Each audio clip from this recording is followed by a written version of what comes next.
Remain seated, please. Permanecer sentados, por favor. To all who come to this happy place, welcome. Our largest single-themed land expansion ever. Now we want you to share with us our latest and greatest dream. Matterhorn Matt presents Matterhorn Mondays.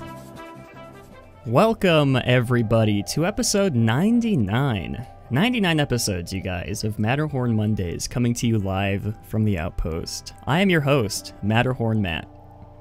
And I'm Alex the Historian. And today, we have special guest, very special guest, very excited to have, we have Lynn from the Sweep Spot podcast joining us today. Why don't you say hello to everybody watching and everybody listening at home? Hey, thanks for having me. I'm looking forward to it. Yeah, like I said, this is going to be a really great episode. We have a lot of amazing topics planned for you guys today.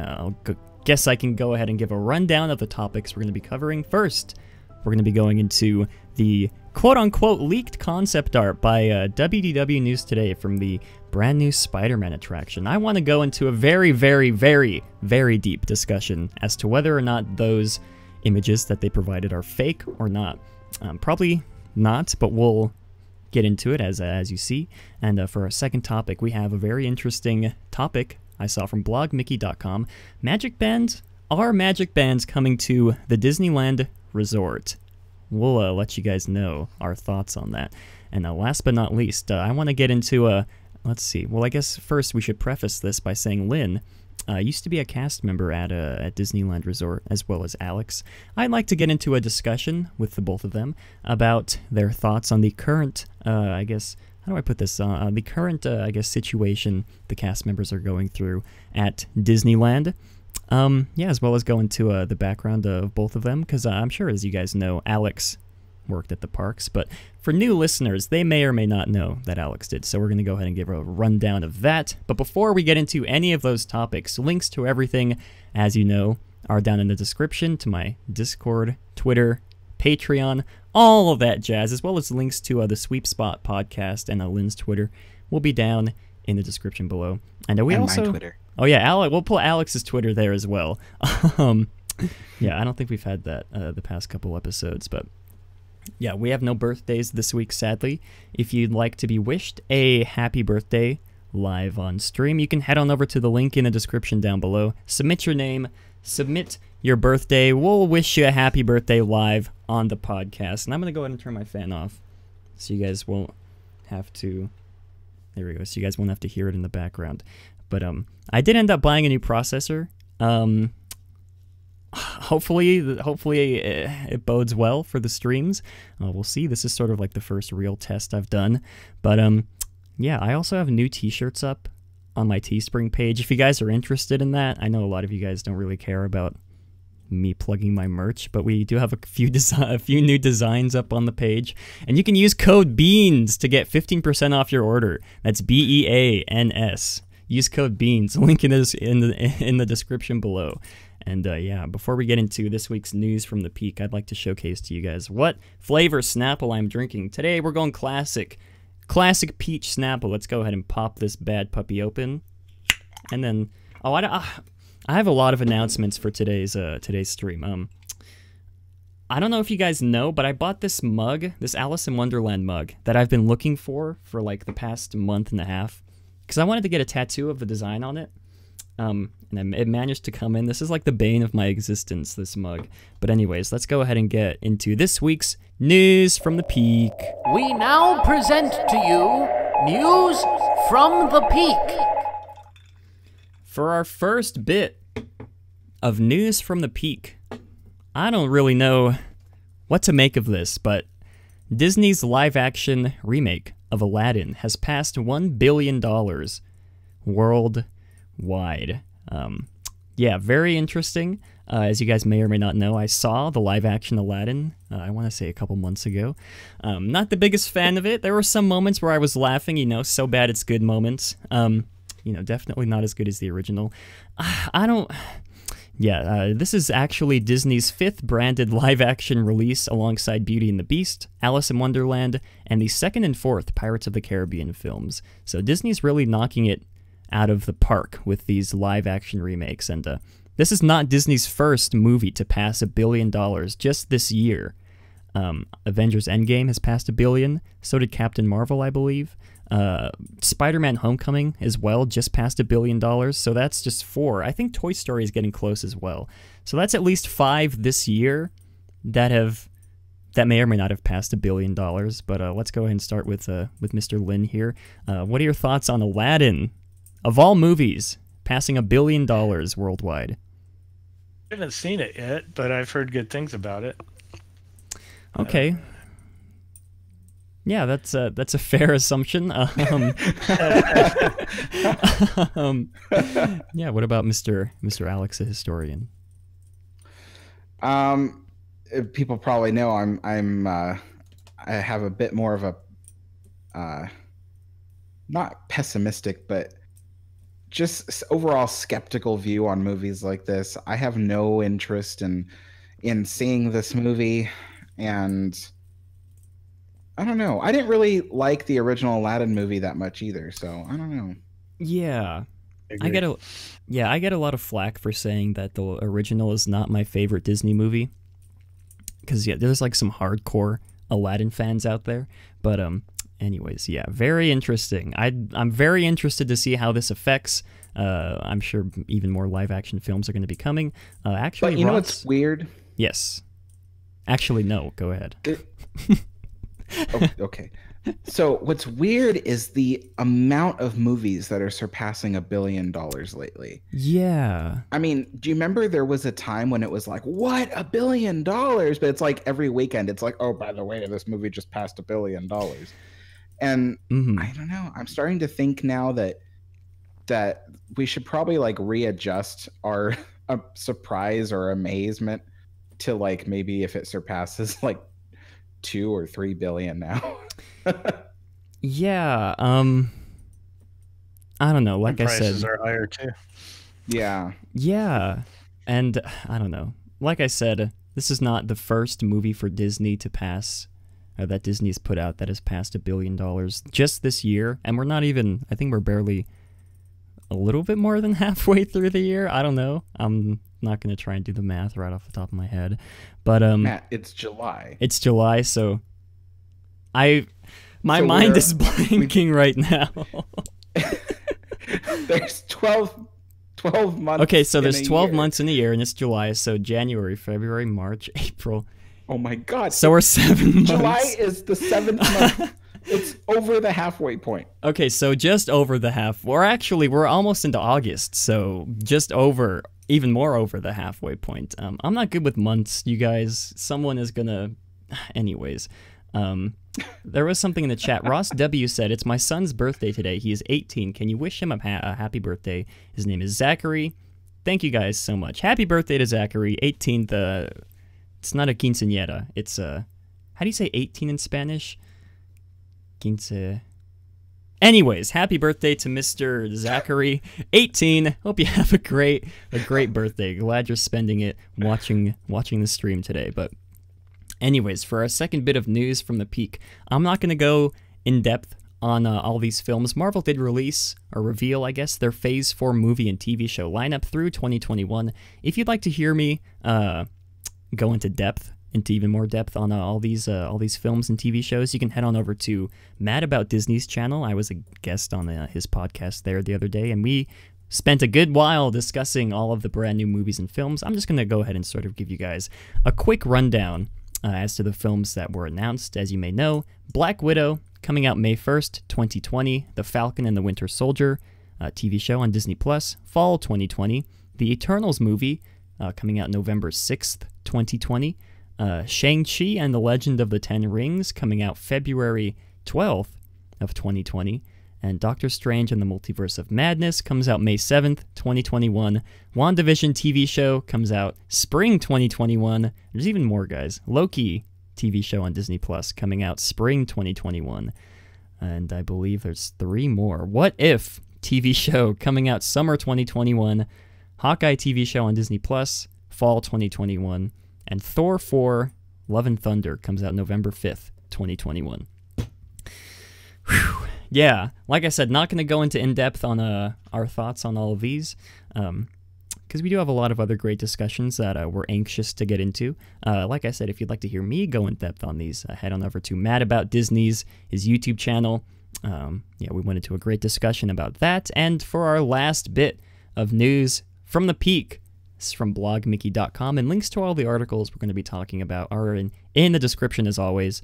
Let's see, annual pass holder previews are coming to Galaxy's Edge at Hollywood Studios, and the previews will take place August 17th through the 21st. And actually, it's funny, I was reading this while I was typing up my notes. I saw there's like a little asterisk on top of the article, and it said the event had already been filled to capacity like a few hours after the article was posted. So if you're listening to this and you were thinking, oh my gosh, I gotta follow the link to get a preview to Galaxy's Edge, well, I'm sorry to say, it's already filled to capacity, and pass holders will have access to the land for 4 hours. I guess it's sort of similar to the reservation stuff that went down at Disneyland, except it's not touted as a reservation. I'm sure Disney learned their lesson with that.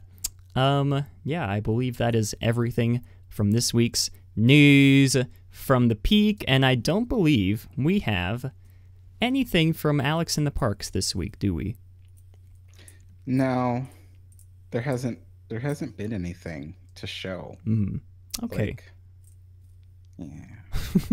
Well, maybe next week we'll have some inside scoop from Alex, straight from the parks. I need to make like a theme song for all of our segments, like Alex in the Parks, something like that. Do, do, do, do, do, do. Yeah, that's all. You guys in the chat, if anyone can like play the piano or anything, let us know, because that'd be awesome. Anyways, we're going to get into our first main topic of the day.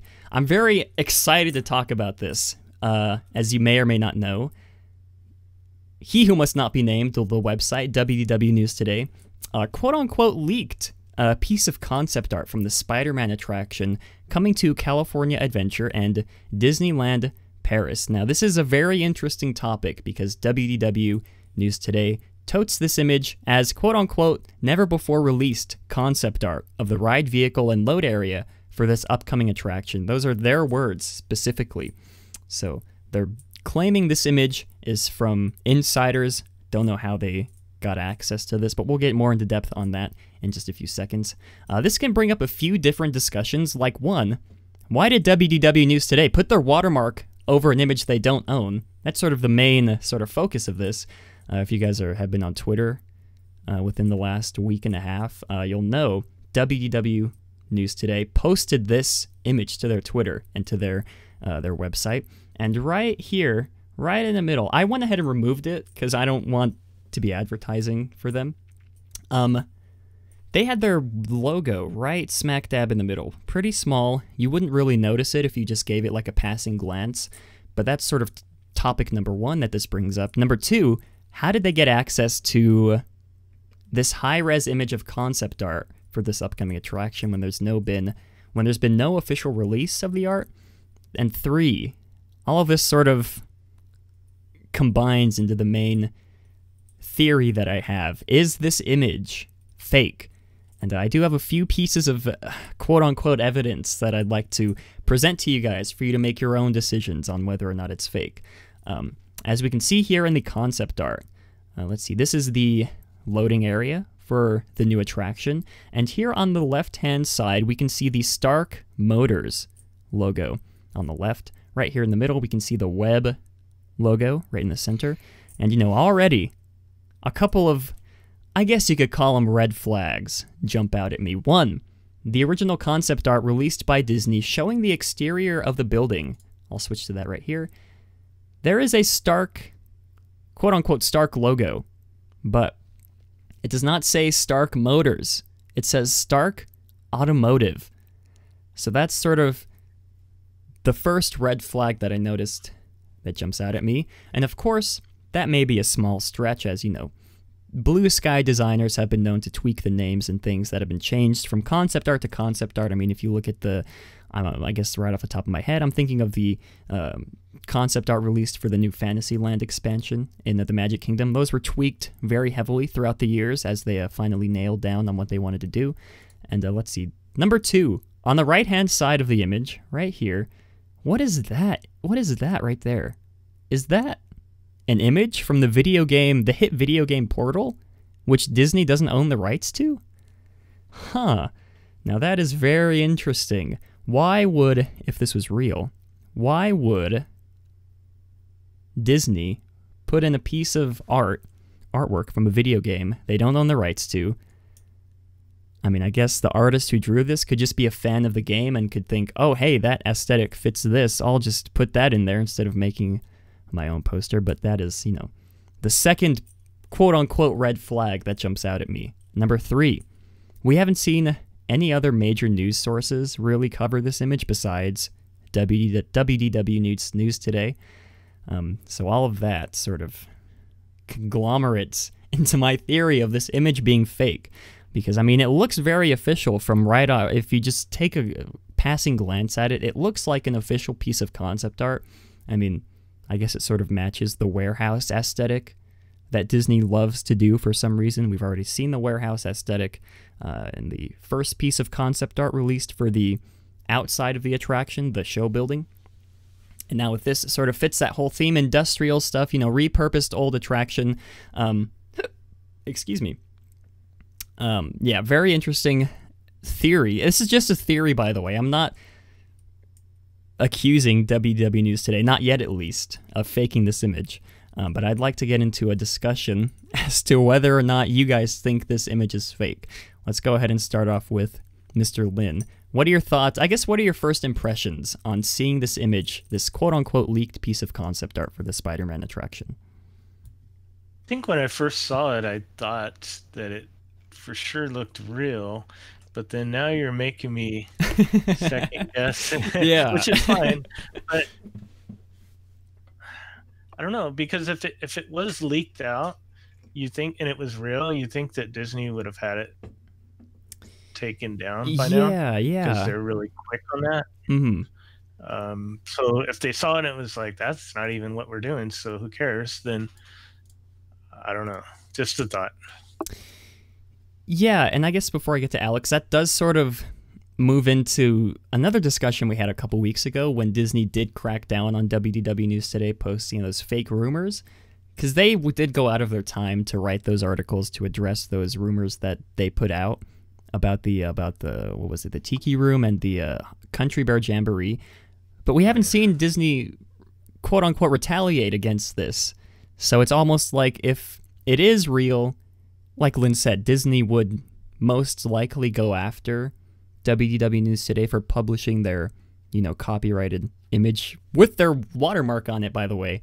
I feel like people get that lost in the shuffle. They did put their watermark over this image, whether or not they own it or not. That's sort of a sketchy thing to do. But Alex, what are your thoughts overall on this piece of concept art released by WDW News Today?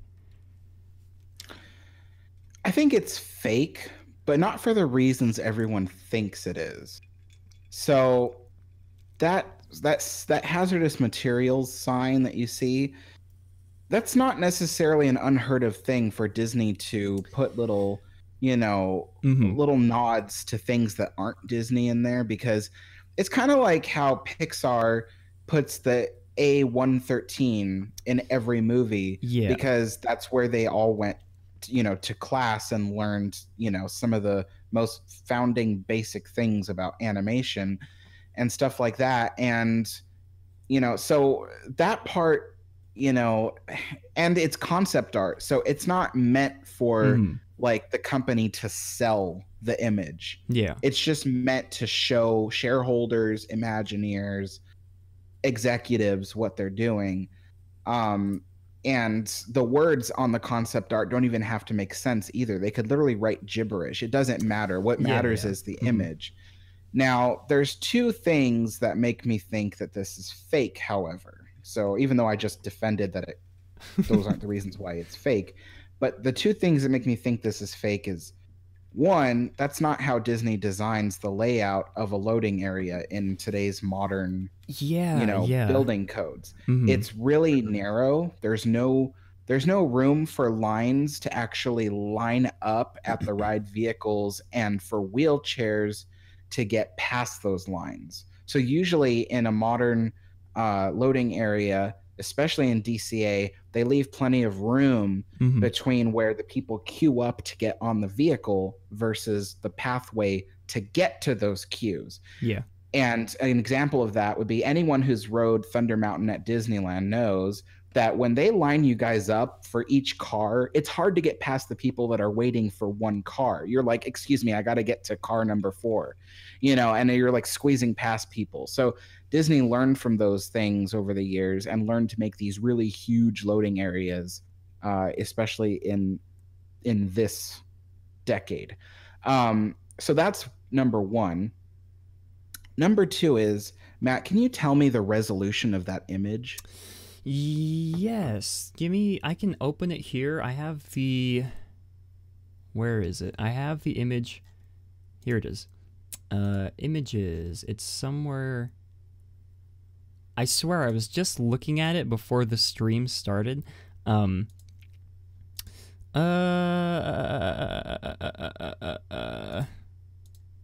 Okay, it's gonna take me. I think it's gonna take me a good while to try and find it. It's here somewhere. I know it is, but I'm assuming it's the same resolution. Well, I do have the second piece of concept art here. Let's see. I have that one. Well, no, I just want to know the one with the loading area. Let's see. Let me see if I can find. Where did I save it? Is it on my desktop? No. Screenshots? Oh, here it is. Okay, here it is. Properties, details. This image is, let's see, 2,431 pixels by 1,258. I'll sort of show that here for you guys to see.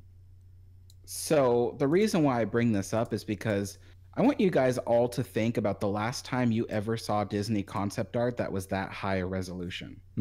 Usually it's a super low resolution. We're talking anything below 1200 by 800 pixels.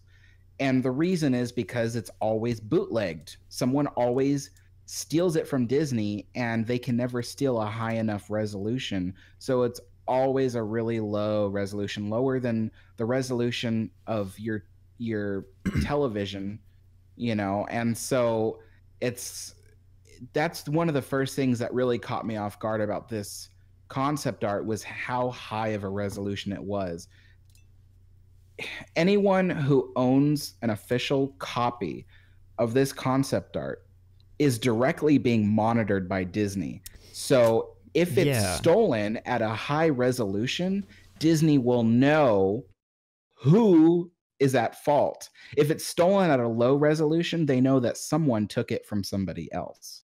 So, in the sense that they weren't able to acquire the official original copy. So that means that the low resolution stuff that you see for concept art is usually a screenshot of the original. And that's why it's so low resolution. So so this being as high resolution as it is makes me wonder, this seems like an original, and and if it were an original, Disney would have removed it and they would have fired or reprimanded the person responsible for letting it leak. So so that's why. But James Casey says the pic could have been part of a PowerPoint, which could have been high resolution.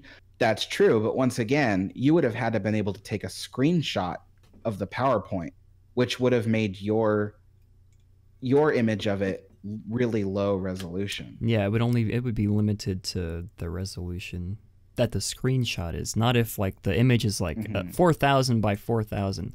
If it's on the computer screen and the computer screen is 1080p, then the screenshot will be limited to the resolution of the computer screen. So exactly, and do you really think that Walt Disney World News today has a computer capable of screenshotting something 4,000 by 4,000 resolution? I've got a pretty powerful gaming computer, and even when I screenshot stuff, the best that it screenshots in is 1080. And even then, it's not. Yeah, so it's just really weird. Yeah. This is I really like this topic because there's so many different ways, so many different outcomes we can infer from this image alone and it coming from WDW News Today. I will point out that I think Disney has in the past sent out high source resolution images to after something has been announced. Yes, that's the key. After something's been announced, Disney has been known to send out higher quality pieces of concept art. Because I was saying I do have I think like the highest quality you can get of this original image they put out, which is 4532 by 2234. But this was after they had already announced that this Spider-Man ride was coming, and this was like image sent from Disney, their marketing team probably, to like the Washington Post. I can't like remember what website it was. One of those big newspaper websites that covers this. But I don't. Like I said, there's a lot of different ways this can go. One, it's real, and someone from WDW News Today stole this image, which is like it's a whole other topic. Because if they did indeed steal this image from Disney, that's like legit theft, like stealing Disney's property, right? I mean, I don't think theft is limited to just like the physical stuff. I'm sure there's like a law out there where if you steal data from someone else's computer and publish it without their consent, and then again put your watermark logo on the image when you don't own the rights to, I have a feeling that there's like some kind of law that Disney can enact on WDW News Today if this is indeed real. And I guess the other. Oh, go ahead, Alex. Oh, I have to respond to James Casey again because they're putting out a lot of speculation about how it could be the real image. So once again, you're talking about someone stealing the original image, and Disney controls who has that real image. So if this leaked onto Walt Disney World News Today, you'd see two things happen if it were real. One, Disney would take it down immediately. Yeah. And two, if it were the real image, you would hear Disney try to do something about it, such as removing the image from the people they gave it to, or firing the person who was in charge of distributing this image. You'd hear something happen because it's happened in the past. And so it's like, that's why I don't think this is real, because I mean, once again, this isn't how they design a queue for a ride. And then second of all is the fact that they know who they are giving the image to. And if it falls into the hands of Walt Disney World News Today, they would track down how they got that image and reprimand the person responsible for putting it in their hands. So, and I know this is being released at D23, but it's not like they're sending it out to hundreds of people. They're sending it out to less than a dozen people. So they have a list of who is getting this image, and they know who to talk to if it leaks. And once again, this image has been out for long enough at this point, and Disney has done nothing to remove it. I don't think this is the real image. I mean, I'll admit I could be wrong, but that's what I think. I just based off of what I've seen Disney do in the past. One more thought is it possible that someone saw the real concept art and then recreated out of memory what they thought they saw? I don't know. Just that could be possible. Someone saw the original concept art and then decided to replicate it as best as they could, Yeah, that sort of feeds into, like, there's many different, like, theories that I have about this image, and all of those theories have to do with the watermark that WDW News Today put out on this image. Because, like I said, the original image that they posted on their website, on their Twitter, had the WDW News Today logo right here, right in the center of this second, I guess, ride vehicle. And that... Yeah, but... Matt, look at your videos. You put out history videos using footage from People and Places Disneyland, and then your watermark is in the corner of the screen. So, I mean, just because the watermark is there doesn't mean that, oh, this is mine. It just means that, hey, I was the first person to put this out and there's the proof. You know what I mean? Yeah, that's true. That is, I mean, Alex, that is a good point. That's why I was, this is the way my mind works. That's why I was like, it's fake, but not for the reasons you think it is. Yeah. I got a really weird way of thinking. That is a good point to bring up. So I guess that could, boom roasted. That could may or may not debunk the one theory I have of them putting their watermark on the image because they drew it themselves. And Lynn said maybe they drew it from memory. That could be the reason why they put their watermark on the image, because they drew it themselves. It's not Disney's property. But yeah, this is a big... I mean, if it ends up being real, if we see this exact image released at D23 in a few weeks, we'll eat our words, you guys. We'll bow down to WDW News Today for leaking this image. Yeah, no, we probably, yeah. But, I mean, yeah, we could end up being completely wrong. Again, this is concept art. Anything can change from now within the opening of the attraction, within the design, construction of the attraction. So, yeah, this is all just speculation. I think I said that at the beginning. If I didn't, I should have. This is all just us speculating here. We don't want to encourage anybody, witch hunting WDW News Today for it being fake. Because we don't know whether or not it's fake or not. This is just our theories. I love theory crafting like this. It's one of my favorite things to do. Conspiracy theories, all that kind of stuff.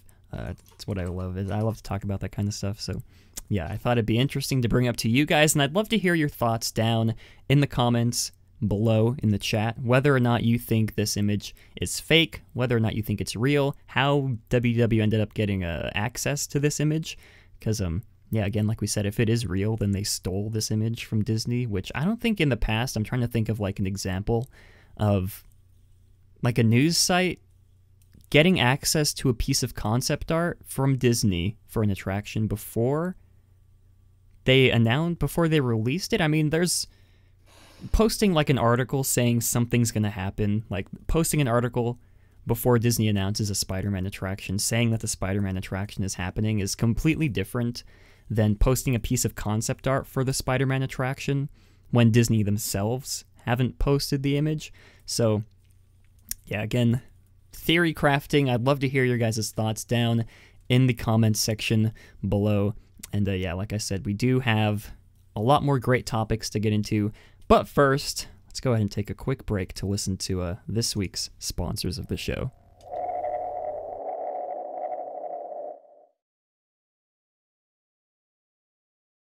If you guys are wondering where you can find even more family-friendly live streams just like this one, head on over to theliveplace.com. The Live Place is your headquarters for great family-friendly live streams.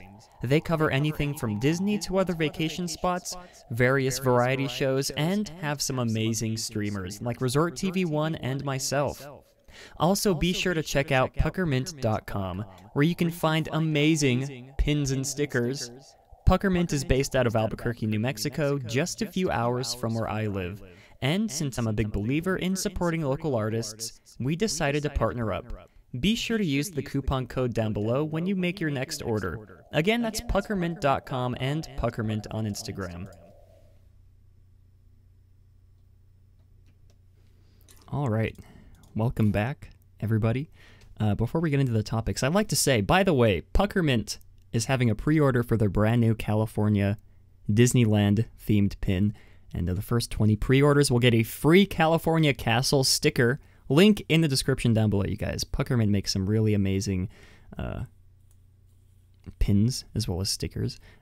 Once I get my next paycheck, you already know I'm going to be pre-ordering that pin. Link in the description. Use code MMDAYS for 15% off your order. Again, everything in the description down below. Moving on to our next topic. Again, very exciting topic. I'm excited to get into this. Blog Mickey recently put out a very interesting article. Are magic bands coming to Disneyland Resort? And they do have this image you can see here from Discover the Magic. They do source this image from them. That's what this whole discussion is going to be revolved around. Now, before we get into the discussion about magic bands possibly coming to the Disneyland Resort, I think it'd be nice to go over, to those of you who don't know what magic bands are, magic bands are basically, I guess in layman's terms, let's see, they're wristbands used in the Walt Disney World Resort with RFID, I think that's how it's spelled, RFID chips implanted in the wristband. The bands hold your park ticket, your fast passes, your room key if you're staying on property, etc. I think you can also have like a credit card on file as well if you like want to put your credit card on that. So you just hold your wristband up to pay.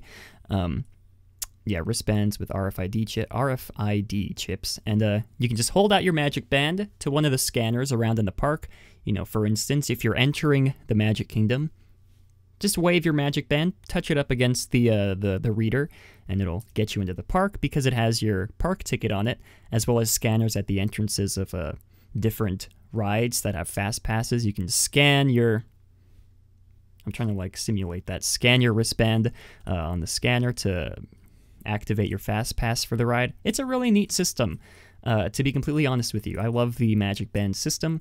Now, this is something a lot of guests have been asking for a very long time, bringing Magic Bands to the Disneyland Resort because they've worked out so well in the past with the Magic Kingdom.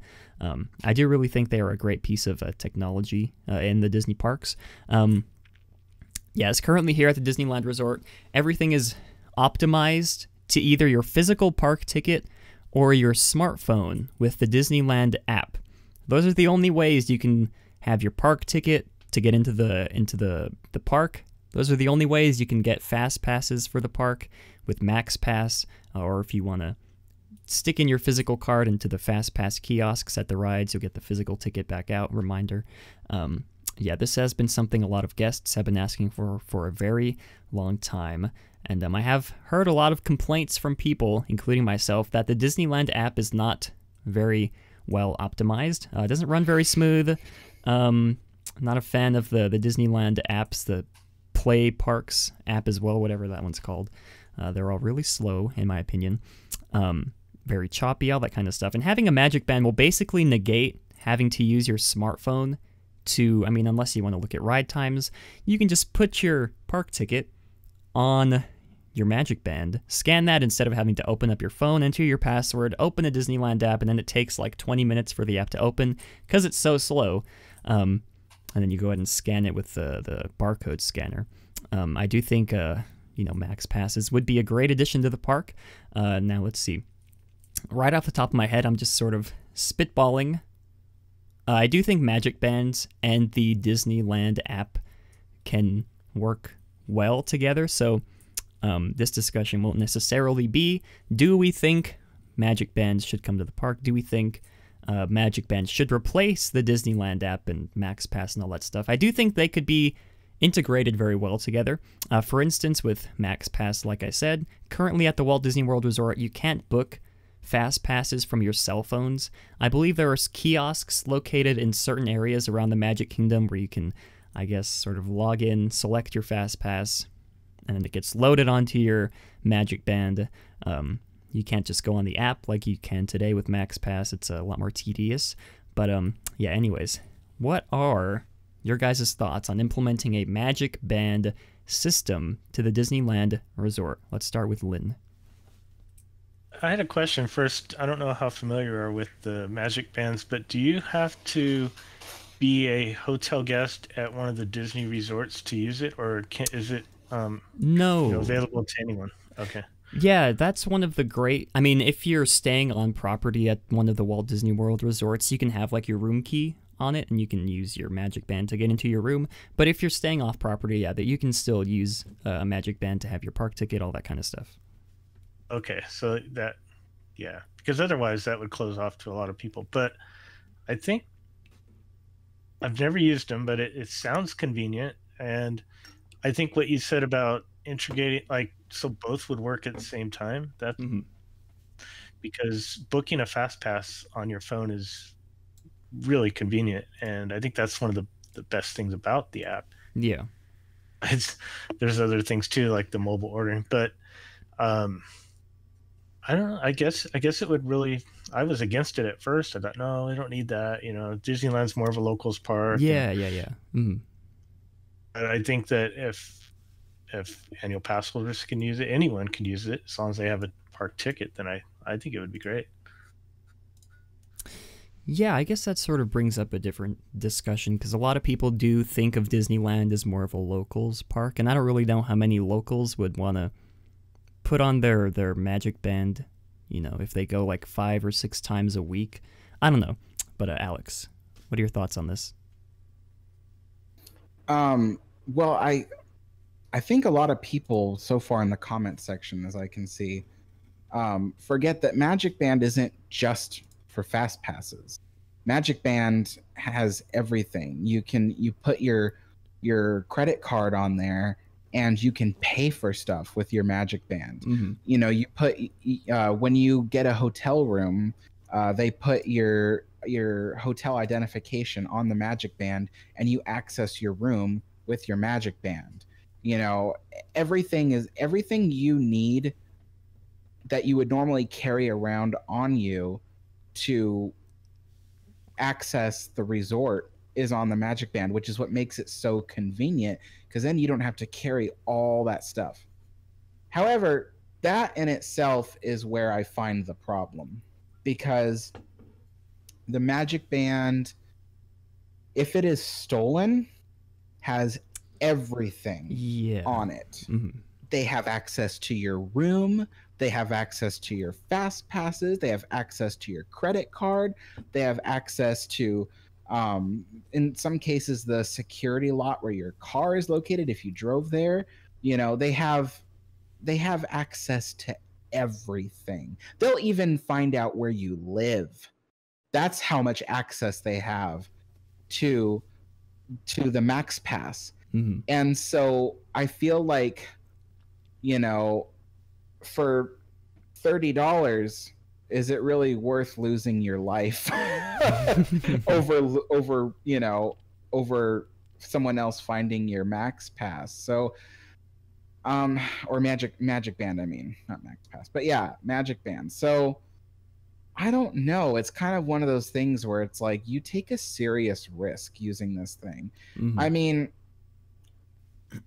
I guess it's the same risk as, your cell phone, but at least your cell phone is locked. So it gives you some time to be able to, report something stolen, report something lost. I mean, if the Magic Band is lost, you probably won't know about it because it's not high on your priority list like a phone is. So I don't know. It could go either way. And I mean, so I'm not going to say that, no, because of anything else. I mean, what am I trying to say? I feel like I'm babbling. It's extremely convenient, and I think it's very helpful because of that reason. But I'm also afraid, like, if you get one, there's just so much risk to losing it that I don't even know if it's worth the $30. Mm-hmm. It could be the same as you losing your wallet, though, right? I mean, I'm not saying that what you said is not bad, but I think that if you lost your wallet, that has, I mean, I keep my room key in my wallet a lot of times, and my park tickets and my credit cards. So I don't know. That's true. I mean, I don't know if they do this at Walt Disney World, but at Disneyland, like, when you use a credit card or even when you use your annual pass to get a discount, they ask you for your ID so they can see your face and stuff like that. But not with credit cards, they don't. At least with me, the last few times they haven't. Well, maybe they just suspect me of foul play. I guess. Like, you don't look like you have a credit card. But yeah, but so far when I use my annual pass to get discounts, they ask for my ID and stuff like that. But I mean, yeah, I don't know. I mean, I don't know. I guess it's the same if you lose a backpack which had your phone and your wallet in it. Be the worst, yeah. Yeah, it is a very interesting discussion. Now, I guess ping-ponging, that's not the right word, springing, bouncing off the topic Alex brought up. I don't know what I'm trying to say. I guess this does sort of bring up the discussion, pros and cons of having Max Pass in Disneyland. Now, from what I understand, I do think a lot of people, again, sound off in the comments in the chat if you disagree with this. I do think that a lot of people really enjoy the Magic Band quote-unquote experience at Walt Disney World. Again, the convenience is amazing, having everything just on your wrist. You don't have to fumble around in your wallet to get your park ticket out when you want to come in the parks, all that jazz. From my understanding, I do think a lot of people find that very convenient and do like it a lot. Now, that system itself, that Magic Band system, as well as the Fast Pass Plus system at the Magic Kingdom, I do believe that whole system is really, really optimized for Walt Disney World, for the Magic Kingdom itself. I don't really know how well it would translate over here to Disneyland because, like we said, we already have Max Pass. I think even Shanghai Disney, a lot of the other Disney parks as well have Max Pass. They haven't really jumped on the Magic Band's train necessarily. So it is very, like I said, will the infrastructure work as well here in Disneyland with such a smaller park? Only 2 parks. You don't have all these 4 parks, water parks, all that kind of stuff. Would it really be worth the cost for Disney to implement this when they already have, you can already whip out your phone, scan your ticket to get into the park, scan your ticket to get onto an attraction with your Fast Pass. Yeah, very interesting stuff. I guess right off the top of my head, a big con, like I just said, I don't really know if a lot of locals would necessarily be up to annual pass holders. Locals would be up to using a Magic Band. I'm sure it'd be, optional, but I do really see this as families flying in from like across the country, across the world. Even they get their Magic Bands in the mail. I think that is really what Magic Bands are meant for. Families coming in from out of town. From out of state even. Very convenient. Oh, but you know what's another convenience? Is like, so I was just thinking like, oh, well, why do we need Magic Band when if they just designed everything right on the app, we can just use our app for all that same stuff. But then I thought about this. What about the little kids that don't have phones? Yeah. What if they need to do something, like get on a ride or access their room or whatever, but if you tried to use your phone, the parent would be there like, okay, hold on, let me switch to my child's username and then get that information, and then let me switch to my other child. It's like, but with the Magic Band you just go bloop and then the next kid bloop and then it but then at the same time it's like, what if your kid is like playing with their Magic Band, they just throw it throw it away and someone else is like, oh, a Magic Band, Yeah, I guess that is a good point to bring up as well. Yeah, well, security I guess too. Like if a lost child, and then... yeah, that'd be a really great use. Scan the kid's Magic Band, they can find the parents. Okay, yeah, that's another. Yeah, that's why I would tattoo a barcode on my kid. Yeah, obviously. Yeah. But yeah, that is a really great. I didn't really think of that. Having, if your kid gets lost, if they have a Magic Band on, I guess security can take them to like this special, checkpoint they have in the security place. Scan the Magic Band, find the parents' names, all that. I guess, yeah, that'd be a really neat use. I don't know if they've implemented that as of yet, but if they haven't, Disney, if you're listening, we throw great ideas at you all the time. This is just another one of those great ideas for you guys to steal from us. But yeah, let's see. Trevor says family of 4 cost $120 for Magic Bands. Yeah. I think there's also like optional upgradable with different graphics on it that cost even more than the normal $30, $15. I don't really know the prices right off the top of my head.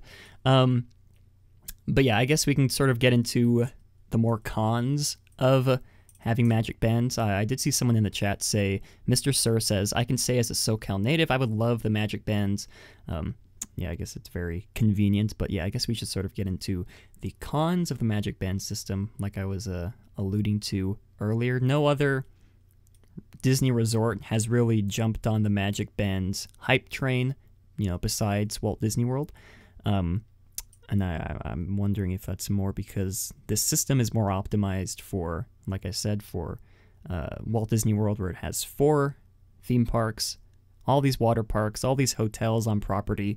It'd be a better investment to put there, where you get more bang for your buck. Disney having these Magic Bands, you get more bang for your buck with all these different ways to use the Magic Band, whereas here in California, you only have the 3 hotels, the 2 parks, and that's really all you have to use the Magic Band for, which I can assume some people would think it's not really that worth it. If we're just going to Disneyland for the day, we're taking a drive through California for vacation.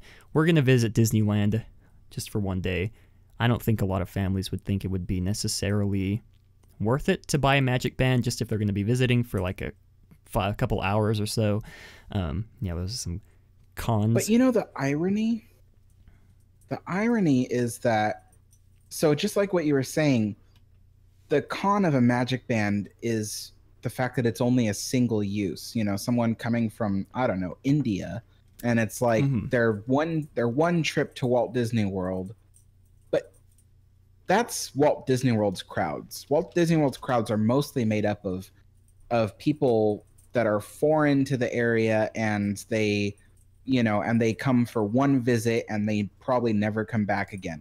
Disneyland is a locals place. Yeah. It's nothing but people that always come back. And so it's like you'd think they would have implemented Magic Band here first. Yeah. Isn't that weird?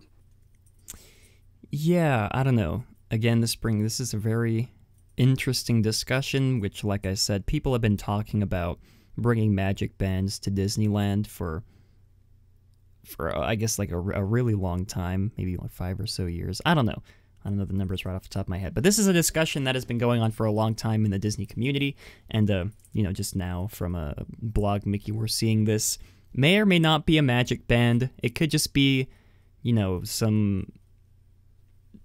just a plain RFID scanner where you have just like a ticket.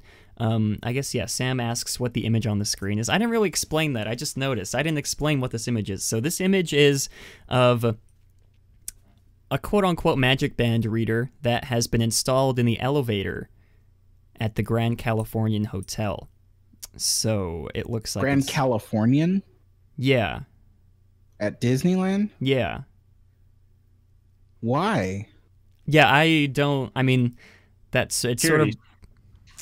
Yeah, up into a room or something. Yeah, it could be just for, like Lynn said, just security, have these special RFID tickets, cards, scan it. It'll give you access to every single floor. I don't really know how the floors. I'm assuming that you have access to all the floors without a room ticket, but yeah, it could just be maybe you want to get to the club level. Reception gives you a special key card. You scan that, and then it gets you up to the club level. I don't know. But it could also mean Magic Bands, you guys, coming to Disneyland. So yeah, you can really take this both ways. It could just be, I guess, like a coincidence that this popped up. It looks like a Magic Band scanner. May or not be a Magic Band scanner. We'll see in the future. Yeah, it could be a beta test. I don't really know. We'll see in the future as to whether or not this does. This is the first test of Magic Bands. Yeah, I guess closing thoughts. I would be really happy for Magic Bands to come to Disneyland. I do think it would be a great addition. But anyways, moving on to our final topic here. Very excited to get into this. Okay, Not the Killing Type says the top floors already require cards. Could replace that. Okay, so that is, that is an interesting point to bring up. To the end of that discussion. Yeah, now here is the discussion you've all been waiting for. As many of you may know, special guest here, Lynn from the Sweep Spot podcast, link in the description down below, used to be a cast member at the Disneyland Resort. I could be wrong, from 1991 to 1993, and from 98 to 2007, working as a custodial member, correct? That's right. Okay, I did my research, you guys. I know what I'm talking about. Yeah, so I felt like it'd be nice to give the listeners here about some background on Lynn, his experiences working at Disneyland as a custodial member, and then we can get into Alex, because I'm not sure if many of you know, but Alex used to work at Disneyland as well. I guess we can sort of refresh everybody's memory with that. So, and I believe Lynn has a couple books that he'd like to promote as well about his experiences. So Lynn, why don't you go ahead and take it away? I worked in, well, you said 91 to 93, and that was at what we called the Plaza Complex, which was Plaza Inn and Plaza Pavilion, which is the Jolly Holiday Bakery now. And then the in-between, which is the cast member restaurant behind Plaza Inn. And I worked there as a busser for 2 years, kind of. And then I went back in 1998 and worked there until 2007 in custodial. After I left, it was because our family decided to move to Utah, where I am now. And I still wanted to be a part of the Disney. I guess I missed it, I guess you could say. And so I was listening to podcasts to kind of get back into, the whole thing. And I thought I could do this. I don't have the best voice, and I'm not the most technical savvy person, but I think I could do it, and I think I have something to offer. So met up with the Wedway Radio, Nate Parrish. He's the one that kind of helped me set up our podcast because he was a friend online to me, and so we started. I wanted Ken to do it at first with me, but so he was a regular guest on our show, and I had another friend who I worked with in custodial, and her name was Laura, and we did almost 100 episodes with her. So, and then Ken committed to doing it full time, and we've been going ever since 2011, I believe. Wow. Okay.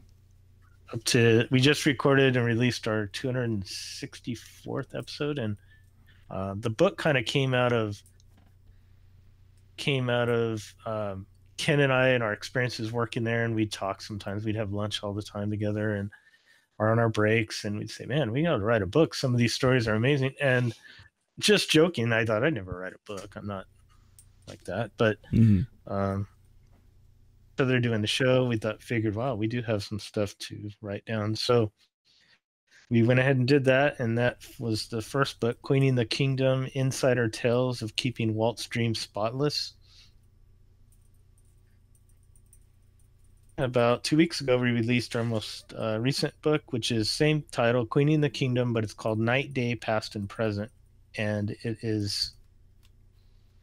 First one is mostly Ken and I and our experience working there, and kind of how Disneyland keeps it so clean. Kind of we go through detail on all the areas and everything. And the second one is not necessarily our story as much as it is others, and it goes back into the history of, say, just Disney in general, custodial departments, because a guy named Chuck, and he started the custodial department, who's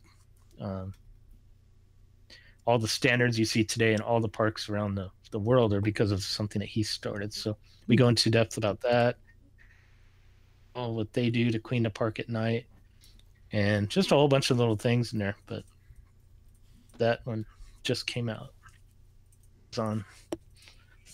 But that's kind of in a short story.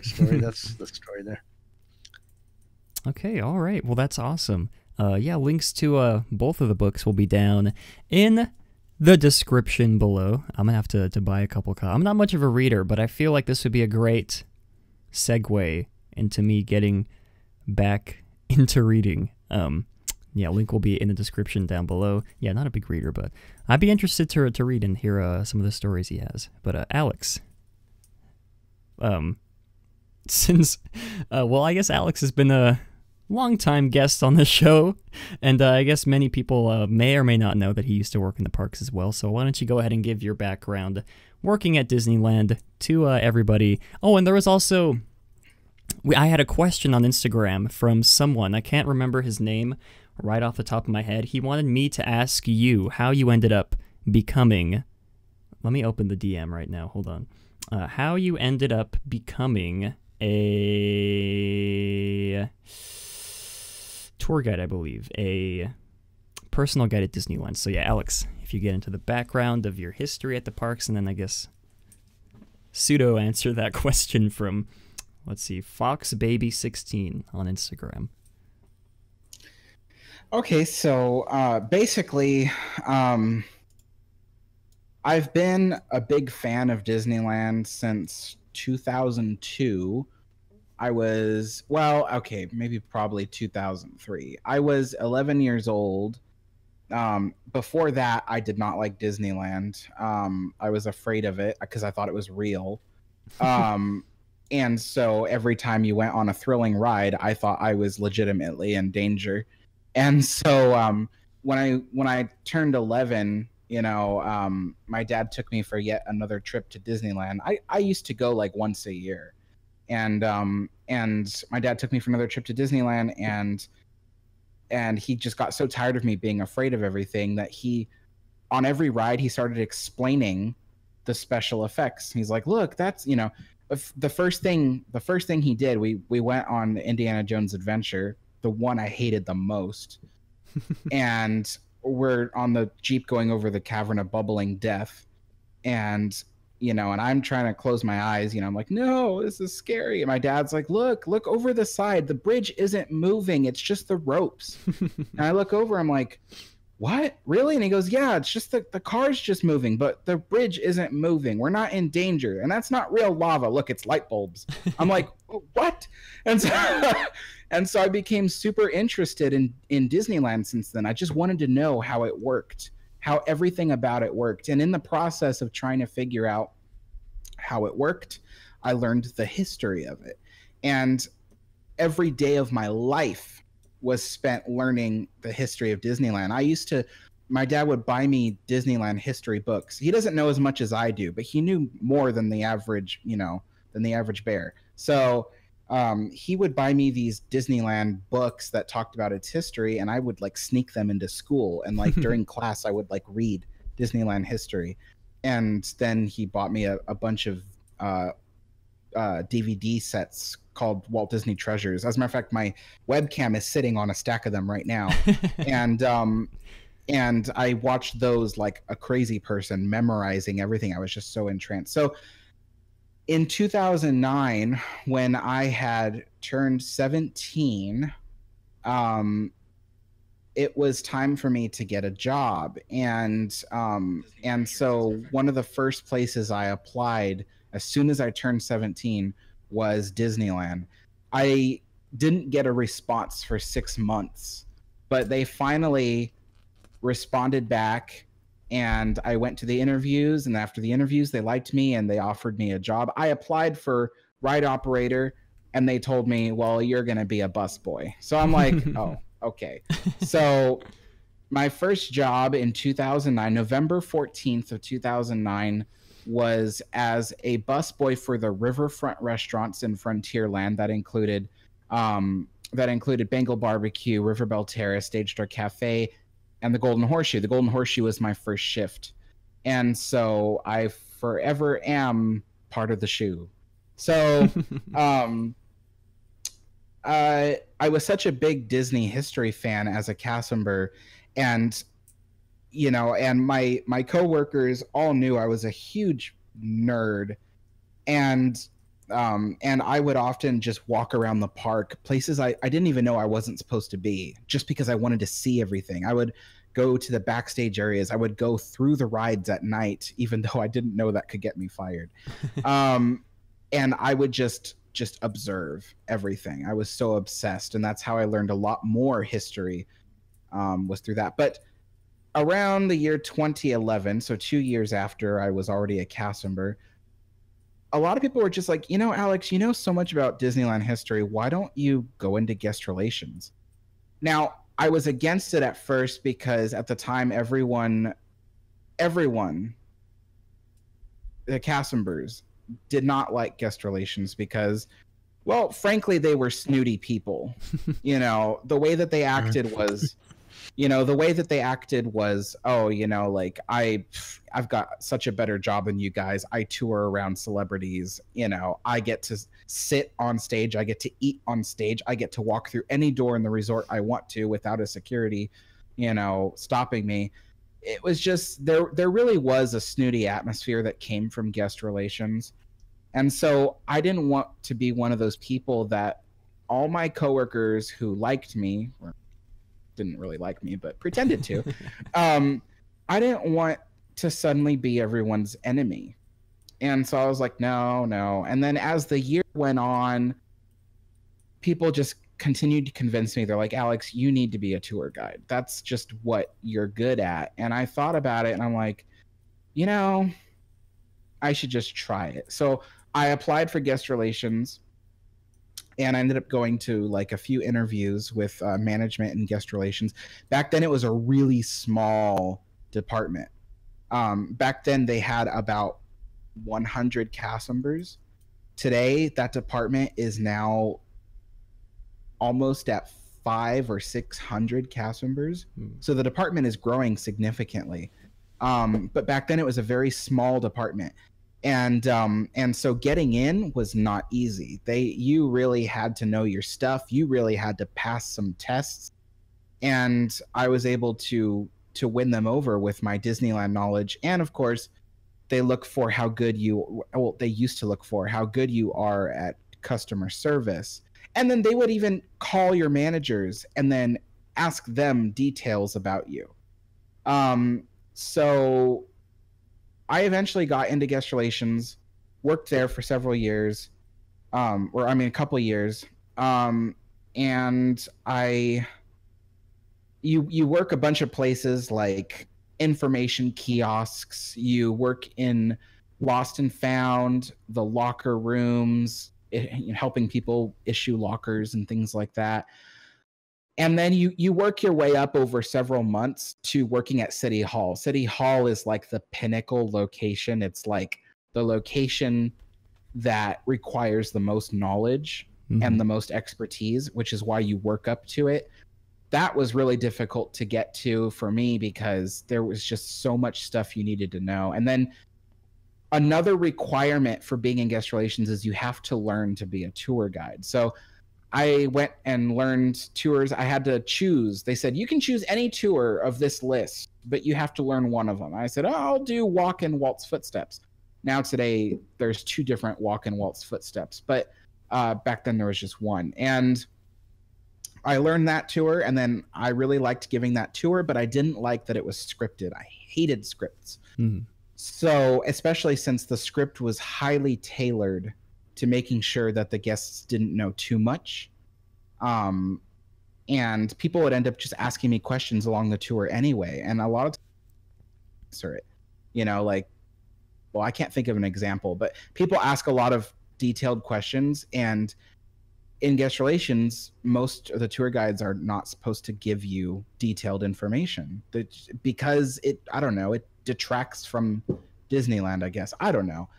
But anyway, then I wanted to become a private host, like some of them become. So I went through tons of training to become a private host, and I even had a secret job in guest relations, and it is a secret department within a department. It's called Helping Hands. I know that sounds weird, but it's basically people that pass down the knowledge of character signatures. So doing signatures is not easy. Anyone who's ever tried to forge a signature before, it's not easy. And characters have to know those signatures to autograph kids' books. And that knowledge comes from the character department, but if the character department needs to do a character that hasn't been done in like 20 years, they go to guest relations, to this secret department that passes down the knowledge of character writing. So I became one of the Helping Hands cast members, and I was able to learn like over 300 signatures of characters. So that was, sorry, I'm kind of babbling, but anyway, I eventually left that to go to culinary school because I discovered cooking as my passion. And as I attended culinary school, I eventually started working at the Blue Bayou restaurant as a cook. And that's where I ended my career a little over a year later, after gaining a lot of knowledge at Blue Bayou. So that was my experience at Disneyland. But to sum it up, people ask me, well, what locations did you work in total at Disneyland? I basically tell people, I'm like, well, every quick service restaurant you can think of at Disneyland Resort when it comes to Disneyland and DCA, I've pretty much worked at that place at one point or another. Any quick service restaurant you can think of. And in fact, Lynn just mentioned that he once worked at the Plaza Pavilion. I worked there once before it was Jolly Holiday. It was an abandoned kitchen, and we only used it for special events. Yeah. So we would go in there once in a while, do special events, but we'd have to clean the kitchen because it'd be dusty, and everything would be, a lot of stuff would be covered in trash bags. But yeah, we'd still have to clean the kitchen before we worked. But yeah, so that is my experience at Disney. Sorry that was so long. Okay, well that's kind of cool. I wonder if you two ever crossed paths at one point without knowing it. No, because he quit in 2007, right? Mm-hmm. Yeah. Yeah, I started in 2009. So. Oh, yeah. Well, never mind. That's maybe as a guest. But, yeah. Yeah, maybe. Well, anyways, sort of like a crossover episode. Well, anyways, yeah, really great discussions from both of you guys. Now, onto the main subject that we sort of put off talking about these past couple weeks. I wanted to wait until we had Alex and Lynn both on the show as former cast members. Like I said, links to all these articles we're referring to will be in the description down below for you guys to read up on. Recently, Miss Abigail Disney went undercover to Disneyland, and she said that she was, quote, livid that the company doesn't respect its workers enough, quote unquote. That's what she said. She said, quote, Bob needs to understand that he is an employee just the same as the people scrubbing gum off the sidewalk are employees, and they're entitled to the same dignity and human rights that he is. Now, this is sort of, I believe we've touched on this in the past a few episodes ago, but we've never really had the same, two cast members, plural, cast members' perspectives on this. And I'd like to get both of your guys' thoughts on how Disney currently, I guess, is treating their cast members, whether or not they're being paid enough, being paid a living wage at Disneyland. Yeah, so I guess we can go ahead and start off with Alex. Oh, so Disney has never paid enough. I believe even in 1955, they never paid people enough. There was a cast member that recently retired who was there from the first week Disneyland opened. His name was Oscar, Chef Oscar. And he had worked there from the first week Disneyland opened, and he only quit like a year or two ago or something like that. And I talked to him once because I worked for him once. Been everywhere. And he said, he said back then he did not earn enough money. He was working like 3 different jobs, but the one job that he wanted to keep of the 3 was Disneyland because he loved it. And so basically he was working there out of love. But yeah, Disneyland has never really paid enough. And I must add, though, that just because something has always been done a certain way doesn't make it okay. So Disneyland has never paid people a living wage, but that doesn't mean that's okay. That doesn't mean that we should be like happy about it. Walt had strived to pay the cast members the right amount of money.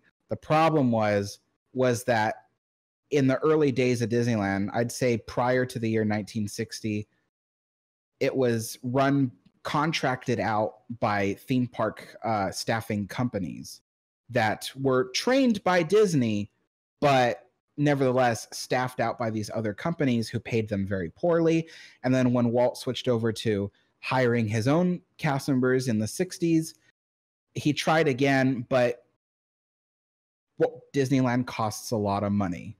and, you know, to run and to pay people. And it's always been like that. However, there is a difference between then and now. And the difference is that Disneyland is now world famous. It earns more money than it needs.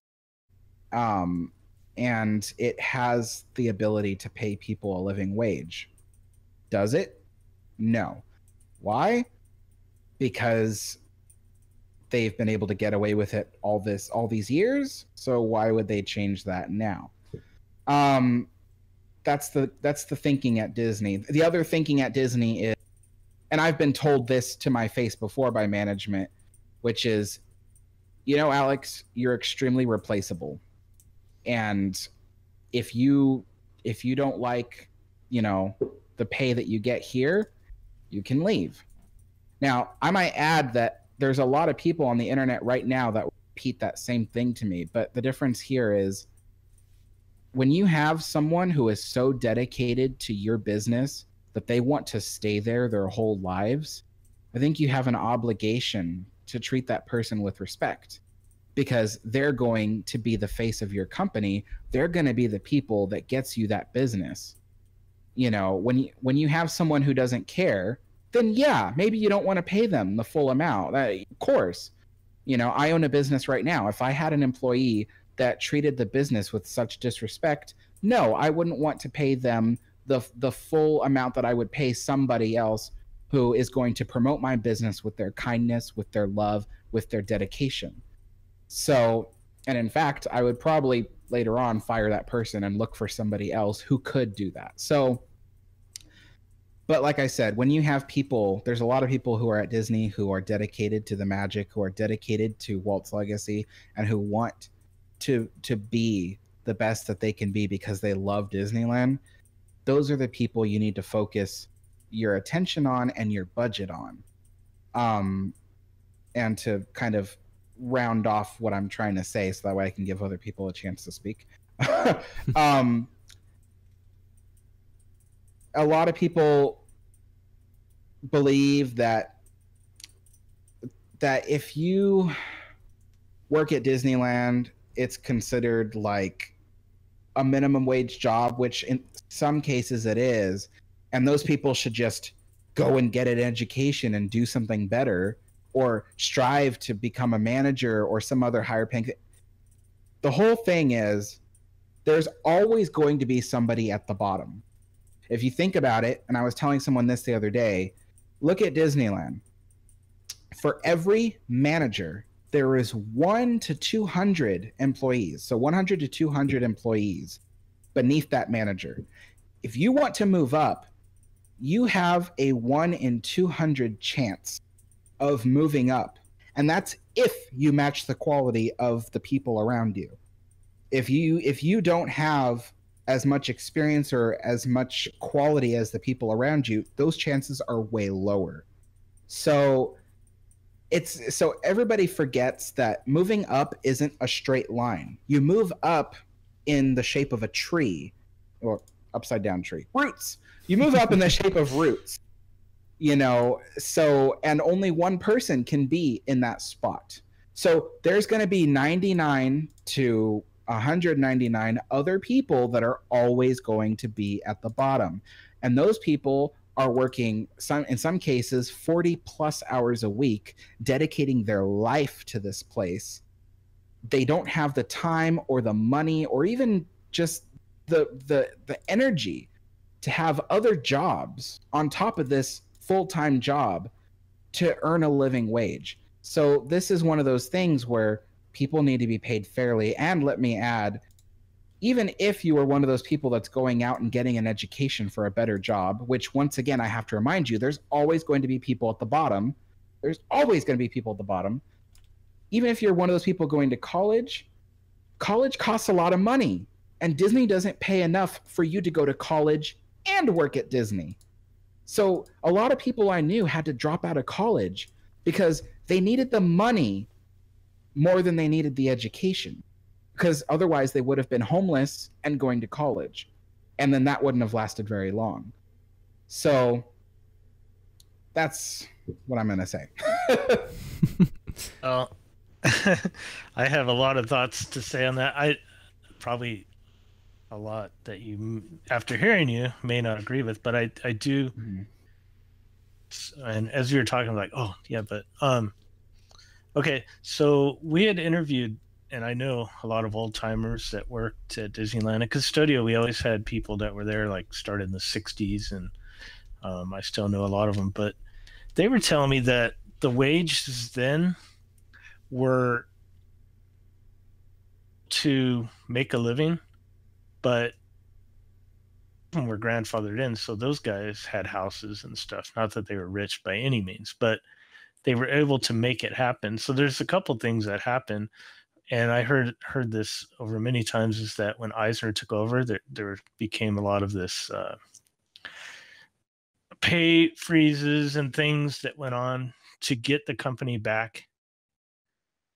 The company was really having some problems financially up to that point. And at that point, things started to change. And also, and something else I was thinking about is that California is just getting more and more expensive to live. And I mean, how much would you need to make to make a living? I don't live in California anymore for that specific reason. I did the calculations, and for one person to pay for an apartment and live would be, they'd have to be paid $18 an hour, and that doesn't include the car payment. So you'd probably want to include that. I mean, most people at least have a car payment. So that was something else I was thinking about, that,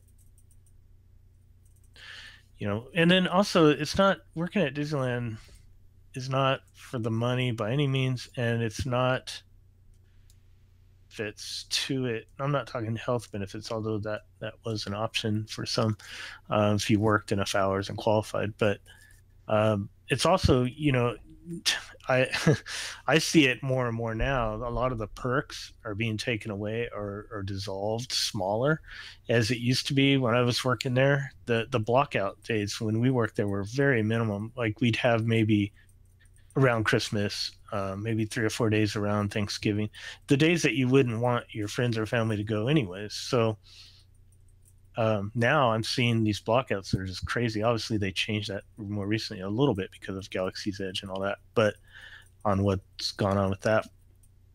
But for the most part, they've taken all that away. We had a private Christmas party that only for cast members and the studio cast members, and the managers would work the most part and our help out, and we'd have our managers out there sweeping so we could enjoy the party, and it was for you and your family to go to. They got rid of that, and it's more of I think it's more of like a mix-in thing, from what I understand. They don't even have it anymore. They don't even have the mix-in. So, nope. so yeah, they're taking away a lot too.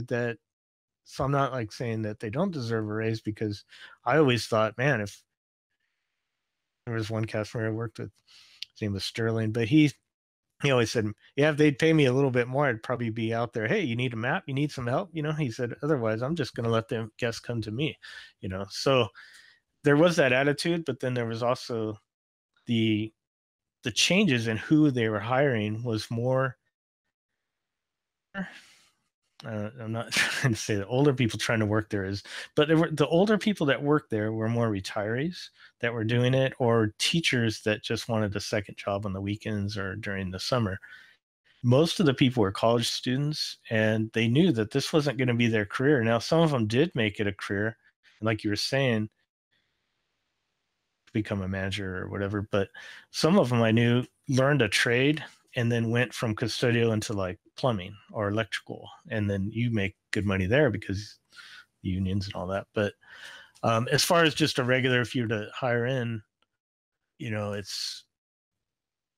could pay more, but if they did, would ticket prices go up, and everything would probably have to go up, and would people be willing to say, oh, that's okay, as long as the customers are getting paid more? Well, that's the interesting thing, because you know what I mean? Yeah, I mean, a lot of people bring that up too. They say, well, if you pay people more, the prices go up. Well, that's true. And then to that, I have to say to everybody, the prices are going to go up regardless. So, I mean, everything is, I mean, just a few years ago, you know, a churro was $1.75 and it was handmade. And now it comes frozen in a box, factory made, and it costs $5. So, you know, the prices are just going to keep going up. So, and they're not going to go up significantly if Disney starts paying a living wage. I mean, look what happened. Disney started paying people $15 an hour. And did everything skyrocket? No. It went up a normal amount like it does every year. So people are really afraid that if Disney pays people a living wage, that the prices for everything is just going to go up overnight. And that's not how it happens. True, things go up, but they go up by a little bit every year. Yeah. Go ahead. Oh no, go ahead. No, I don't need. Now I lost what I was going to say. But I do think, yeah, I mean, everyone wants to be paid more, and I'm not against them getting paid more. I'm just trying to figure out, like, because more people are for, like, yeah, pay them more, and that's cool. But I'm trying to also look on the other side of why that's not. Because I do think that Disneyland doesn't want you to stay a long time there. I think that they want people to work 2 to 5 years and leave. Yeah. That's yeah. Do you sense that? Yeah, that's a new thing, is that, so to everybody who's watching this, there was a time when Disney really valued having cast members there for a long time. They thought that if they stayed several years or more, Disneyland would have this wonderful feel to it, like you're walking into a kingdom built by a family of people. And that was a wonderful feeling, and it worked. The problem is that these people who stay, like, you know, 20, 30 years end up costing the company a lot of money. Now, that's not a bad thing, but from a business standpoint, you always want to go the cheapest route. And so Disney decided, well, you know, there's a lot of people who, you know, we can afford to, you know, to do a high turnover rate. We can afford to fire people and hire new people because there's thousands of people who want a job here, and that's never going to run out from now on.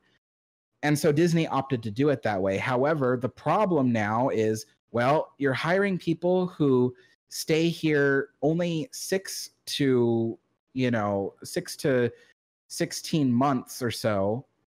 And what happens is these people don't treat the park with respect, don't treat the guests with respect. They have this short-sighted mindset, like, well, I'm not going to be here much longer, so I don't need to be nice. And I've run into that, you know, and it's really unfortunate, because when you have people that want to dedicate their lives to a business that they believe in, a business, especially a business model that they believe in, you're going to have a really amazing experience for your guests. You're going to draw more people in. But like I said, it's one of those things that's really difficult, because Disney kind of realized, well, we're so popular now that we're not really going to lose business if someone is rude to our guests. So they're kind of like, well, you know, we can afford doing a high turnover because A, it saves us money on paying people, and B, you know, people are going to come regardless, even if they have a bad experience. I mean, look at the fight that went on in Toontown. Did that stop people from coming to Disneyland? No. So it's just, yeah, it's just kind of sad. And once again, I have to remind people that Disney can well afford paying people $18 an hour. They really, really can. Does it cost more than usual? Yeah, but they have a really large profit margin now, more than they ever did. And instead of looking towards hiring people with the intent of them only staying about a year, they should hire people that have the intent of dedicating themselves for a longer period of time, because it creates for a better atmosphere and a better working environment, I think. I think that, at least in my experience, it seemed like the people that were there longer were starting to get grumpy, and at least maybe in custodial, I don't know the other departments, but It seemed like the newer cast members still had the, what do you want to say? They had the They magic. they seem more excited. We used to say they're still snorting the pixie dust, but the but I did see that, and I started to feel that way. You start to get angry. You start to see what's going on in the politics and the different things that go on. You start to resent it. It seemed, not everyone, because I do know people that were there a long time that didn't have that, but I started to see it more and more. But then the new cast members would come in and they had this freshness about them that I don't know if that's still like that today. Like I said, I've been gone now 12 years, so a lot has maybe changed, but that's the way it was then. You know? Yeah, I just want to inject a bit. I feel like that is probably a problem with not just Disney, but with every job that you have. I mean, if you do stay at one place long enough, you're eventually going to see, you know, like Lynn said, the flaws. I mean, I was like that my past couple jobs, and I was only there for a few months. But yeah, I just felt like that'd be nice to interject there. I also do really see the two different sides that a lot of people are bringing out. Alex's side, Disney can well afford to pay people more than $15 an hour, and the other side where they think they shouldn't. I'm trying to think the big picture, but I do have a feeling that a lot of this does have to do with the fact that it is so expensive to live in California. Like Alex said, what were the numbers that you ran? 20-some dollars an hour to have a living wage? 18, I think. You need 18 to earn a living wage, but that's without paying for a car. Okay. If you were to pay for a car, you'd probably need to earn at least $20. Mm-hmm. Yeah, so I do feel like a lot of this isn't, I don't know how to put this, isn't necessarily Disney's fault, because it is very expensive to live in California, but then on the other hand, they do have the money to pay their cast members well over $20 an hour to make that living wage. So yeah, there are really two different sides to this story, and I'd love to hear everybody in chat, everybody in the comments down below. Yeah. What? Oh, go ahead. Oh, are we running out of time? No, I just want to say one more thing about that, because it wasn't that I was against it, because I do see that they do ask a lot more than a regular company. If you go work at McDonald's as opposed to Disneyland, they expect more out of their cast members, obviously. So I do think that you should be paid more because of the expectations they set on their cast members to always smile and all these different things. You know, we had a lot more grooming regulation. You know, then we couldn't have any facial hair, any mustaches. You know, sideburns couldn't go below your earlobe. You know, different things. And the reason they added all that is because they needed people to work there more. But they ask a lot because they do have these high expectations of what a cast member does and is. And I think that yes, they should pay more than a normal company, but I don't know where that of the line, you know, as to how much. So I wanted to address something that Chris with a K had said in the chat. So he said something that a lot of people bring up because it's actually a misconception. It's about stocks. So a lot of people believe that if Disney starts paying its employees significantly more, stockholders will drop out of investing. But it's not true. And the reason is because that's not how stocks work. Disney doesn't pay their employees with stockholder money, because if they did, they'd never be able to pay their stockholders back. That's not how it works. Disney only uses stock money to invest in a structure, whether it's a movie or it's a building at Disneyland. And the payment only goes towards the brick and mortar thing or the visual thing that you're looking at. So that thing. Paying employees at a Disney park is done by the profit the park directly makes. And so a portion of the profit that the park makes goes towards paying for its cups, its napkins, its oil for the ride machines, its gasoline, paying its cast members, all that, and then a significant portion of the profit, which, believe me, Disney has a significant portion left over, gets put back into the company to be redistributed, and part of that goes towards paying back the stockholders for things like building Galaxy's Edge. But Disney does not pay people with stockholder money. That's not how it works, because that would never work. The system wouldn't exist today. It's not consistent. Yeah. So that's what stockholder money is used for. So stockholders would not drop out because it doesn't affect them. And in fact, if Disney was having issues with being able to afford paying cast members that much money, what would Disney do? Well, they'd borrow stockholder money to build a new land, a new park, a new resort, a new thing in the business that will draw people back in. That's the cycle. So a lot of people, and I'm not accusing you, Chris, of not knowing, but this in general for everybody, just for everybody to know right now, everything is a cycle, and the cycle grows. The economy is a cycle, which is always growing no matter what you do to it, unless of course it crashes and then it doesn't grow. But if something is healthy, it grows. And so the problem with something always being healthy is that since it grows, you got to keep feeding it. If you stop feeding it, you will kill it. And so the economy is the same way, and I don't want to get too much into the American economy, but we'll talk about the Disney economy, which is much like the American economy. The Disney economy keeps growing. And so that's why we see more parks being built, more lands in the parks being built, all these things. And the reason is because as the costs go up for affording this stuff, Disney needs to make those costs back so they keep building.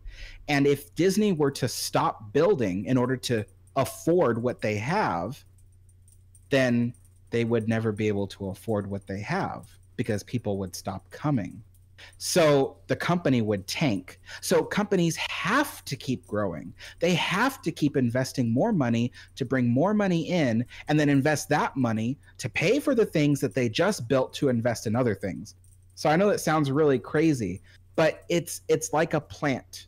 You know, if the plant becomes, you know, if let's say you're growing like oranges on an orange tree, you know, but to get to that, you know, to that orange and to keep feeding it costs a lot of money. It's like you got to keep investing into it, allowing it to keep growing, because the more fruit that tree produces, the more money you get in return, which costs a lot of money to grow that fruit. So you got to keep feeding it to grow more fruit to afford it.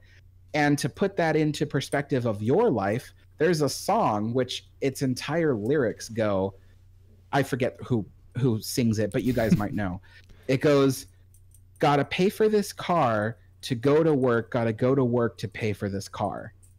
And and once again, it just reverts to the cycle. It's like, if you don't go to work, you can't pay for the car. If you don't pay for the car, you can't go to work. And so if you stop investing money into the parks in order to try to afford what you have, you're going to kill your business. So things have to grow. You have to keep paying people more money. Those people in turn will spend more money because things in their life are going to cost more. And then from there, those people have to get paid more. So it's again, a cycle, and you have to keep filling it with more money in order for things to grow, or you kill it. Sorry people. I'm sorry. Yeah, no, that was a really great point to bring up, because I do see a lot of discussion about that. Oh, if they do raise the wage for cast members, stockholders will pull up. Thank you, Alex, really, for addressing that, because I do feel like that puts a lot of things into perspective when it comes to discussing this topic. Yeah, I think that's a nice place to go ahead and wrap up, unless you guys have any closing thoughts you'd like to say on the topic. I'm sure this could go on, and yeah, it really could. Yeah, points, but it's interesting, definitely. Yeah, Alex, do you have any closing thoughts? No, that was it. Okay. All right. Well, yeah, really great discussions. I told you guys this was going to be a really great episode. Thank you all to coming out, watching this live. If you guys don't know why there is a chat popping up on screen, why we're referring to people in chat. It's because we live stream these podcasts every Saturday. Most of the time we stream them at 4 p.m. Disneyland time, which is, what is that, Pacific time? PDT? PST, I think? I think it's just PT. PT? Well, Disneyland time. Either way, you guys will understand what we mean when we say Disneyland time. This episode, of course, was recorded not at that time, and I believe next week for episode 100. I still got to nail down the time on it. I believe next week we will not be going live at 4 p.m. Disneyland time like we normally do. We're going to be switching it to the time that we went live today, which is 11 a.m. Disneyland time, not 11 p.m. Please don't get confused. I don't want people staying up till midnight trying to watch the show, but then you miss it. Yeah, next week for episode 100, we're hopefully going to have the big bad Mr. Defunct Land, Kevin Perger, on the show. A lot of you guys have been asking to have him on since episode 1, and it's finally happening, hopefully. We just got to agree on the time. So yeah, tune into my Twitter. The Discord server links will be in the description to get updates on what time we're going to be going live next week. And either or, you don't have to tune in live. You can always just tune into the official broadcast of the show on Spotify, YouTube, of course. What are the other? iTunes, Stitcher, I think we're on Stitcher. I don't know. Either way. But anyways, thank you, Mr. Lynn from the Sweep Spot, for joining us today on this wonderful, wonderful episode of the show. Again, why don't you go ahead and plug all the social media and stuff that you have so everybody can know where to find you. Thanks, guys, for having me. It's really fun to do this. And you can get all the information at our website, thesweepspot.com. So I know a lot of people I saw in the chat were saying sweet, like... yeah, like sugar, but it's sweep, like sweeping the floor, and then spot. And you could do that at our website, and we have all our information on there. And then you can get our books. We have 2. They're Queening the Kingdom, and one is just volume 1, volume 2, but they have a different cover, so you can tell which one is. But you can get those on Amazon, and that's about it. Yeah, guys, link will be... Guys. Fun. Yeah, of course. No problem at all. Links will be in the description to the Sweep, to the P, yeah, sweepspot.com, as well as, we'll have everything in the description to the Twitter account, Lynn's Twitter, to iTunes, link to find the Sweep Spot podcast itself, and as well as Alex's channel, and his Twitter will be in the description down below. And I don't think I'm forgetting anything else to announce. Yeah, very excited for next week, episode 100 of the show. We've come a long ways since episode 1. I suggest to you guys, go back and listen to the very first episode that we did before tuning into episode 100. I did that a while ago. I couldn't make it through the entire episode, I'll tell you that much. Yeah, it just sort of puts things into perspective. Alex and I have been doing this for over a year at this point, I believe. Mm-hmm. Yeah, what? Well, I mean, let's do the math. I mean, it's one episode every week, and we've done 99 episodes. So... There's only 52 weeks in a year. So we've probably been doing this for just a little over 2 years Has now? it been 2 years? It was 2017 when I started my channel.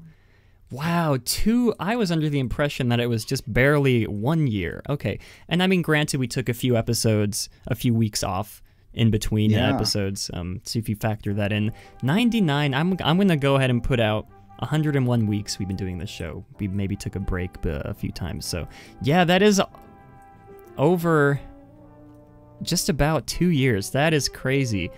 Okay, well, yeah, that does put things into perspective. Well, tune in next week for episode 100. And Punisher in chat says, my birthday shout out, Matt. July 1st. Happy birthday to Punisher in chat. Sorry we missed your birthday, but yeah, you can go ahead and submit that in the description down below with the link to the Google Docs.